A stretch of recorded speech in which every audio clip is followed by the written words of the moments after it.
सगळ्यांना मनापासून देशोरा या सोनेरी पायथ्याच्या जमलेल्या माझ्या तमाम मराठा बांधवांना माझा मानाचा देश आहे. आता आपल्याला वेळ नाही. मुंबईला जायचं, रात्री पोहोचायचं. निर्णायक टप्प्यावरती सध्या मराठ्यांचं आंदोलन. तुमच्याकडे बंद कर ना, सुरू केले गोंधळ करू ना. आपल्याला कुठल्या परिस्थितीत आपण 70-80% लढाई जिंकली, थोडी राहील. आणि सोनेरी घराचा पट्टा आणि पुणे जिल्ह्यातले मराठी जर घराच्या बाहेर पडले तर महाराष्ट्राच्या डोक्यावर गुलाल पडलाच म्हणून समजा.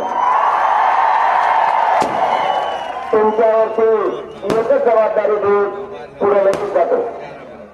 जर बघा गरीबांच्या पोराला मुंबईत कसं दिलं नाही आणि जर त्रास दिला तर शांततेत पुणे जिल्ह्यातल्या खानदानी मराठ्यांना, जापान मराठ्यांना रस्त्यावरती शांततेत यायचं आहे. सारखे कान आणि डोळे मुंबईकडे ठेवायचे. कामं धंदे बंद, पण मराठा समाजाला न्याय दिल्याशिवाय आपण कोणी शांत बसायचं नाही. लोकशाहीचा कायद्याचा मार्ग सोडायचा नाही. आता सरकारनं आपल्याला परवानगी दिली. मोबाईल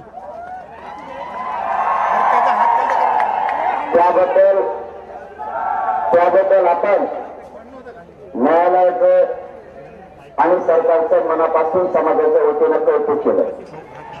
कारण मी एक असा माणूस आहे, काम केल्याच्या नंतर आपण कौतुक केलं पाहिजे. राजकारण करायचं म्हणून नाही करायचं. आपल्याला पाहिजे आरक्षण. केलेलं केलंच म्हणायचं. फक्त आता एकच राहिले, त्यांनी एक दिवसात केली ती काय आपल्याला जमत नाही. या सोनेरी गडाच्या पायथ्यावरून सन्माननीय मुख्यमंत्री देवेंद्र फडणवीस साहेबांना विनंती आहे, आम्ही कायद्याचं आणि कायद्याच्या नियमाच्या अधीन राहून आंदोलन करू, पण परवानगी मात्र अंमलबजावणी होत नाही तोपर्यंत आंदोलन सुरू राहणार आहे. तोपर्यंत परवानगी पाहिजे. सन्मानानं या गरिबांच्या मित्राला न्याय द्यायचं काम करा. ही समाज तुमचं कौतुक करील. आणि दुसरी गोष्ट माझी मराठा समाजाला अत्यंत महत्वाची या पवित्र सोनेरी गडाच्या पायथ्यावर सांगायची ती तुमच्यासाठी लय महत्वाची आहे. आणि ते जे आंदोलनात सहभागी झाले त्यांच्यासाठी आणि जे घरी आहेत या मराठ्यांसाठी म्हणून हे मात्र शांतते नाही का. मराठ्याच्या आंदोलकानं संयम आणि शांतता ठेवायची. एक गोष्ट लक्षात ठेवा, आपल्याला जर 5,000ची परवानगी दिली, सगळ्यांनीच तिथे जाऊन काही करायची गरज नाही. तिथे जवळ कोणतं ग्राउंड देतो ते तर बाकीच्यानं बसायचं, कचून खायचं आणि झोपायचं. त्रास दिला अटकची बनवतायचं आमचं कशी यायचं, किती सोपं आहे. पण आडमुठं वागायचं नाही. कायद्याचं पालन करायचं, न्यायदेवतेचं पालन करायचं. तुम्ही जर आडमुठा वागला तर तुम्हाला एक महत्वाचा शब्द सांगतो. समाजाला आपल्याला घरून पाठवलं मुंबईला, त्यांना असं आहे हे लेकरं आपल्या समाजाला न्याय देतील. ही अशा समाजाला जबाबदारी प्रत्येक आंदोलक मराठ्याच्या पोरांनी ओळखा. तुमच्या थोड्या आडमुठ्यापणामुळे आपला समाज संपता कामा नये. हातात तोंडाला आलेला घास, जवळ आलेला विजय घालू नका. तुम्हाला हात जोडून विनंती माझी. म्हणलं ना 5,000 आजमदादांना कसा 4,000 बसू काय आता, आणि बाकीचे दुसऱ्या ग्राउंडवर बसू. ते 5,000 गेले तर दुसऱ्या 5,000 यायचं सुरू. किती सोपे आहे. पण सगळं जर म्हणले नाही नाही मला आजाद मानलं की झालं काय करतो आजाद मानलं.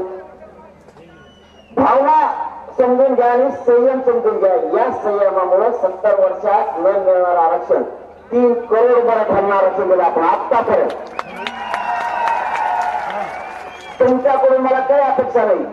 तुम्ही फक्त शांत आणि संयम ठेवा.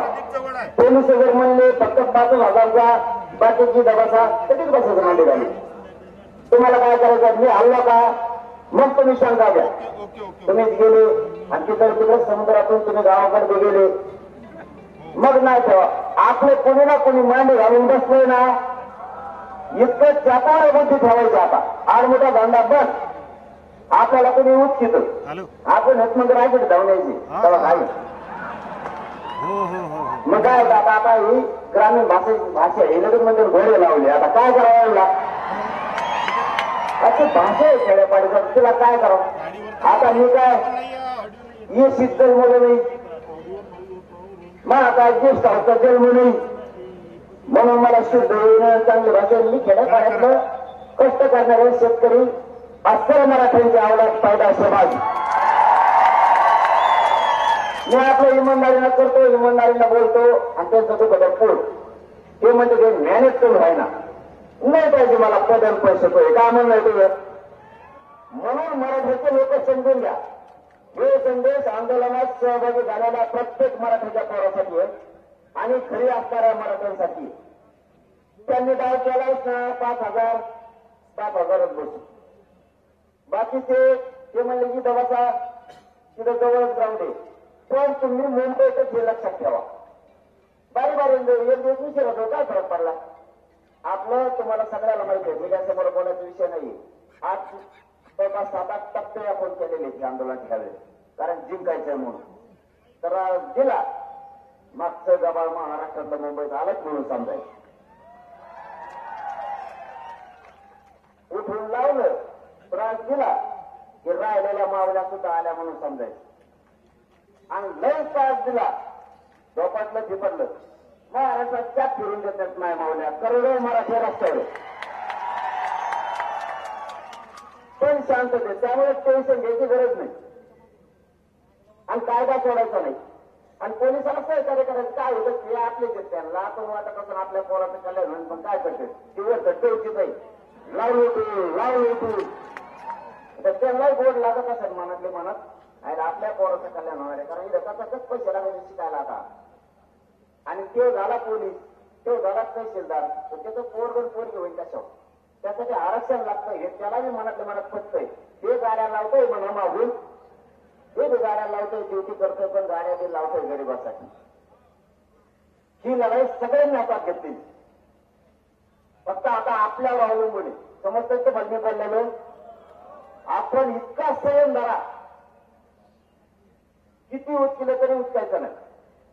आडमटपणा करायचा नाही.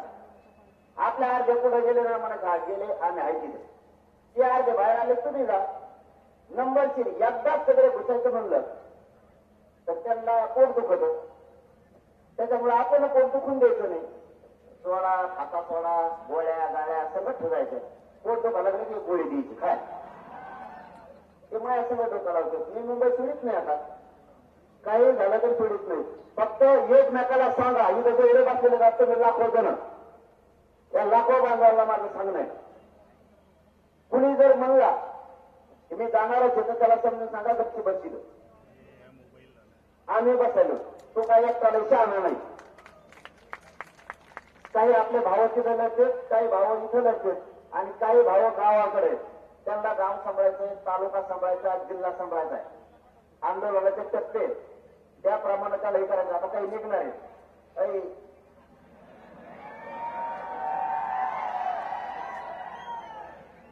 गुलामगंज पर्यटक नाही. मला वाटलं एवढं चालू का तो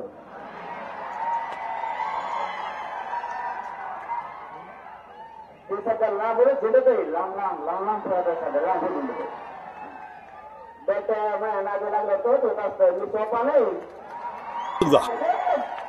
मला सगळे वेगळे समजू देत. मला अख्खे बाकीचे सगळे म्हणजे जे यार आहे फक्त देवेंद्र फडणवीसच नाही आपण काय रासायनिक. त्यामुळे तुम्ही फक्त संयम धरा, शांततेत मुंबईत यायचं. 5,000 तर 5,000, 2,000 तर 2,000 बसणं गरजेचं आहे, न्याय देणं गरजेचं आहे, कायद्याचं पालन करणं गरजेचं आहे, लोकशाहीचं पालन करणं गरजेचं आहे, मुंबईला सहकार्य करणं गरजेचं आहे. कारण देवदेवता आपला आहे, त्यांचा नाही. ते फक्त निवडून येऊस तरच देवाची पूजा करतात. आपण 3-4 टायमाला पाय पडतो, सकाळी बी संध्याकाळी, आणि ते आपल्याला हिंदू शिकवतात. म्हणजे गोटे घालायला आपण आणि आमदार म्हणजे होते ती, आणि आम्हाला शिकू देत देव, आणि त्यांचा 30 दिवसाचा आहे, आपला 11 दिवसाचा आहे.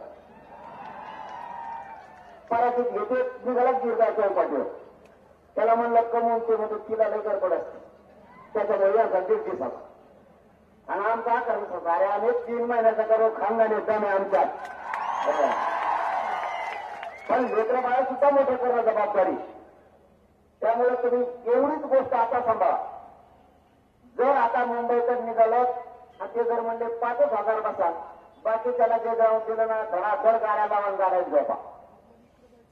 लोड घ्यायचा नाही, संयम ठेवायचा, कोणी आडमुठपणा करायचा नाही. तुम्हाला शेवटचा शब्द सांगतो, समाजाच्या अंगलोट आडमुठापणा येईल आणि समाज जे आपल्याकडे आशेने बघतो हे पोर आरक्षणच आणणार आहे, तर त्याला बाधा येऊ देऊ नका.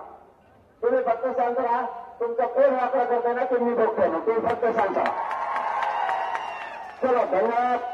सगळेजण मुंबईला या, या काही गैरहजर राहायचं नाही. चलो मुंबई, जय श्रीराम.